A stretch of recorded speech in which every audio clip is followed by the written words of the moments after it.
Welcome back, everyone. Dustin here again, Average Guy Hi-Fi. I actually have another Definitive Technology review for you guys. So it seems that Definitive Technology, Polk, and Clip seem to be the brands that pop up mostly in my secondhand market. So those seem to be the ones I need to review. But the good news is I'm just reviewing everything that I see really good deals on. So this is actually a 7-speaker package. So what it consists of is a Definitive Technology Mythos 3 center channel. Came with 2 of these, which is the Definitive Technology Mythos 2, you can call them mains or surround speakers.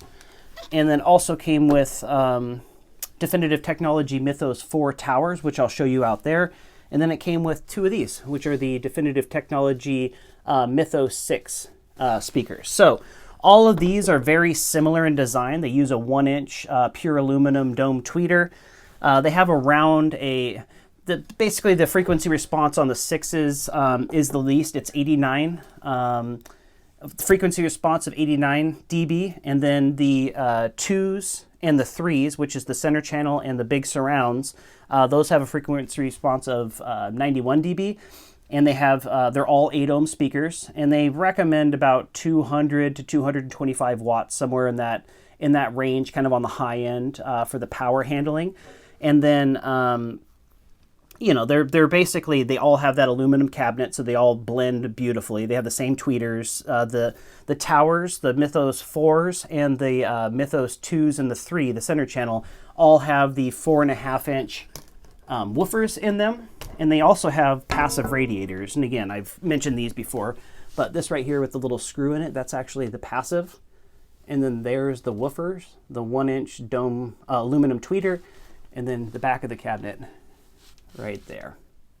So again, that's kind of design. These generally speaking, the Mythos 2s come with glass bases, so it gives a little bit more stable. These didn't have it. I got a really good deal in the package, so I knew that going in. But I picked up all 7 speakers. So the 1 Definitive Mythos 3, 2 Definitive Technology Mythos 2s, 2 of the Mythos 6s, and then also the tower speakers, which are the Mythos 4 for $460. They have an MSRP of $3,140. So these are definitely higher end speakers. But with that said, they do require a subwoofer. So before I even give you guys the sound and all that stuff, I've been listening to them for a few days now, but just know this going in, that if you buy speakers that have small cabinets, small woofers, which in a 4.5-inch woofer is, which these are, that's definitely on the smaller side when it comes to speakers. You definitely want to add a subwoofer just to carry the low end. There's no way to get around the physics. Bigger speakers will produce more bass, more impact than smaller speakers. So get a pair of subwoofers, get them nicely integrated, and these will perform beautifully. And they won't take up that much space for people that are putting them in their living rooms, or they have a significant other that has input on the design, all that type of stuff. So we'll just jump right into it. I'll give you guys the Mad Max Furry Road. I'll put the microphone in the main listening position of my room, and then I'll use my little camera to go around and show you guys close-ups of the speakers in action. And then we'll come back over here and I'll give you guys the Average Guy Hi-Fi review, which I just kind of go over all the things I liked and the things I didn't like about these speakers. So here we go. Let's go watch a little Mad Max. Okay, we got the speakers all set up and everything. So again, the rundown is the towers right there are Definitive Technology Mythos 4s. The little speaker there to the right of the tower is a Definitive Technology Mythos 6. We got 2 of those. The center channel is a Definitive Technology Mythos 3. And then we have the 2 surrounds, which are Definitive Technology Mythos 2s. And then we have the SVS subwoofer over there. It looks like a water cooler. So that is not turned on, so I'm running these in full range, which is not how they're intended. But again, I want you guys to actually hear the speakers. And the microphone, why my voice sounds a little off, is the microphone's in the main listening position, just below the camera here. So we'll put on the movie, and then we'll go from there.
Okay, I hope you guys enjoyed that demo. That movie, again, I know the copyright issues could pop up one of these days, but I just love that movie, so I'm really promoting it. In 4K with a good surround sound system, it's definitely one of the top if you want to show your system off to some friends, or if you just want to get that real home theater experience and you got some good subs, that'll definitely give them a run for their money. So now we're just going to jump right into the Average Guy Hi-Fi review section of the videos. This is where I give you guys my overall impressions of the speakers. There's 5 categories, so we judge the speakers off of quality, we judge them off of sound, obviously, we judge them off of their MSRP pricing, we judge them off of how they look, the aesthetics of them, and then we also judge them off my price that I paid for them. So there's 5 categories, each category is worth 10 points, 10 being the best, and then I give you guys the score, which is the percentage Average Guy Hi-Fi score at the end. So jump right into it. Oh, this over here, like I was mentioned in my previous videos, I'll start putting gear up here that I'm going to be reviewing next. That's going to be coming up. I'm not sure if it's going to be the next video because I'm really enjoying my time with these things, and I've got possible trade in the works with somebody for some Martin Logans for these. So once I'm done with them, hopefully that gentleman will trade with me, and then he'll have a beautiful set, and I'll have some Martin Logans to review for you guys. So we'll jump right into it. So the Definitive Technology Mythos home theater package, there's 7 speakers again. So it came with the Mythos 4 towers, it came with the Mythos 3 center channel, the Mythos 2 surround sound channel, and the Mythos 6, the little surround. So 7 speakers. You're definitely going to want to buy a subwoofer, like I've mentioned. I showed them in there just running full range, which they're not. That's not how they're intended to be run. They should have a subwoofer anchoring the low end. Otherwise, they're not going to sound big like big speakers do sound. So we'll jump right into it from a quality standpoint. I gave them a 9. I love Definitive Technology's quality, especially the Mythos lineup. That extruded aluminum cabinet just feels like it's a luxury item, you know, when you hold them. The same with the binding posts, the woofers that they use, the tweeters, everything feels high end. 9 out of 10 when it comes to quality. That's going to be my average score when it comes to Definitive Technology speakers, from a quality standpoint anyway. When it comes to sound, I gave them a 7.5 out of 10. I love this way that those speakers sound. And again, I've been over there using it with another subwoofer that I got coming up here, a real beast. But I've got that subwoofer crossed over and letting it carry a lot more duties than I normally would. I haven't had any localization problems or anything like that. It actually blends pretty well into my room. But I gave them a 7.5 out of 7.5 out of 10 when it comes to sound because of the lack of bass performance. But again, that's how Definitive Technology. They blended, they wanted to make speakers that are beautiful in rooms and then intended to use a subwoofer with them. But the only other complaint is they actually felt a little bit on the bright side to me. I know that I'm a Klipsch fan and you guys will say that Klipsch are bright, but actually these Mythos, for whatever reason, with that Marantz amplifier and that Denon receiver, it just had a little bit of a bright sound. Wasn't fatiguing or anything, but I definitely took off a little bit for that as well too. So 7.5 out of 10 when it comes to sound. This is where they didn't perform real well. So this is kind of dipping down a little bit into my lower scores here. So when it comes to the MSRP rating, at $3,144 total MSRP for the 7 speakers, I gave them a 6 out of 10. They are definitely worth that. I don't want to make it sound like they aren't worth it, but especially when it comes to a performance standpoint, how they sound, then you have to add a subwoofer. So you have to factor in more money to get a good quality subwoofer, or better yet, a pair of subwoofers. If you're running them as 7 speakers, you got a bigger room, you definitely want a pair of subwoofers. But being over $3,000, just knowing what I know, the speakers that I've owned, you would have been able to, when those speakers came out, the Mythos line came out, you would have been able to outperform them very heavily, easily. But it's mainly, it's kind of like they're walking that line. They want to be able to have good quality sound in small packages, but that comes with a price tag. Same with subwoofers. If you have a little subwoofer, but you want big performance, you have to have a huge amplifier, you have to have a big woofer, all those type of things, which gets expensive. So those aluminum cabinets cost a ton, so I'm not faulting Definitive Technology for that price point, especially going to Magnolia Hi-Fis when I was younger and seeing these things. They're beautiful. They look great. They sound great when they're set up correctly, but $3,000 for those speakers is a lot of money. There's no way to cut it. 6 out of 10 when it comes to the MSRP pricing. When it comes to the aesthetics, good news is 9 out of 10. You'd be very hard-pressed to find a better-looking series of speakers than the Definitive Technology Mythos, especially if you have more of a minimalist or a modern styling like I have. These right here, the Vienna acoustic speakers that I have here, these are Weberns, by the way, have a very kind of modern look to them, minimalist style to them, but again, the Definitive Technology is going to be quite a bit smaller than even those. That's kind of another reason I wanted to put that there. This is the 6 right in front of the Weber. So it's just even, it takes that kind of modern styling and even shrinks it down more than most manufacturers do. So 9 out of 10 when it comes to the aesthetics. My price paid, I got these things, all 7 speakers for $460. So a very good deal. Not the best deal I've ever gotten. I'll be able to get my money back out of them fairly easy. I will expect these things to sell quickly when I list them. Even the fact that the 2s were missing the glass bases and they're all missing the wall brackets. But $460 for this set of speakers is just a killer deal.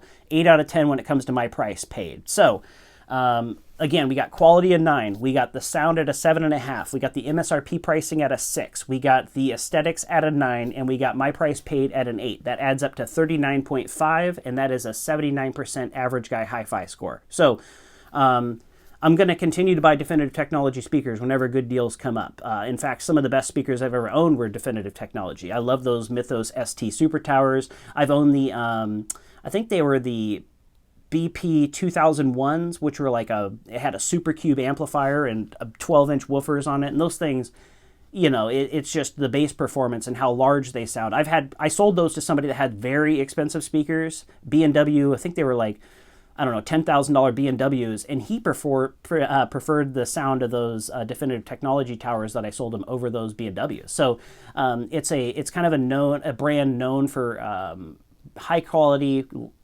performance, but also wrapped in good looking packages too. So I'll always be on the lookout for Definitive Technology. It's one of my favorite brands, but I have a lot. You know, if you're a car guy, you probably got a lot of car brands that you like. Speaker guys got a lot of speaker brands that they like. If you're willing to test them out, you kind of know that they sound similar. They have different characteristics, but if you stick kind of to the same price points with speaker lineups, then they'll sound good, you know, as long as you're picking the right stuff. But the ones that you did research on have good reviews. They'll sound very good, but they just have different characteristics. So I'm not such a hardliner when it comes to sound. That's why I'm so flexible with the brands that I use. The snobbery in the audio industry. If you mention Klipsch on the forums now, people just turn their noses up to them. Now it seems like the Klipsch is the punching bag, but trust me, I've owned some Klipsch speakers that will peel the paint off walls if you give them the opportunity, and they'll sound great doing it. So, you know, we all have different ears. Our brains interpret sound differently. And again, if you like this type of honest reviews when I'm touching gear, buying it with my money, especially looking for deals and things like that, the whole point of me showing the pricing isn't to brag. It's to show you guys that there is deals available out there. So if you're budget minded, or if you want to do like a little bit of a journey like I've been doing before you plunk down your real big cash on your dream system, I think that you would educate yourself by buying used equipment, especially since you can get used stuff like this. I mean, Vegan acoustic, I mean, when do you guys hear the deal I got on these? That's a really good, another great deal that I ended up getting. But if you're into this type of stuff, or if you got somebody that's building a home theater and they got a tight budget, have them subscribe to the channel, because hopefully I can give them some advice that will help them down the road. So again, my name is Dustin, and the name of the channel is Average Guy Hi-Fi. If you like this type of stuff, stick around. I would love to have you. Thanks again.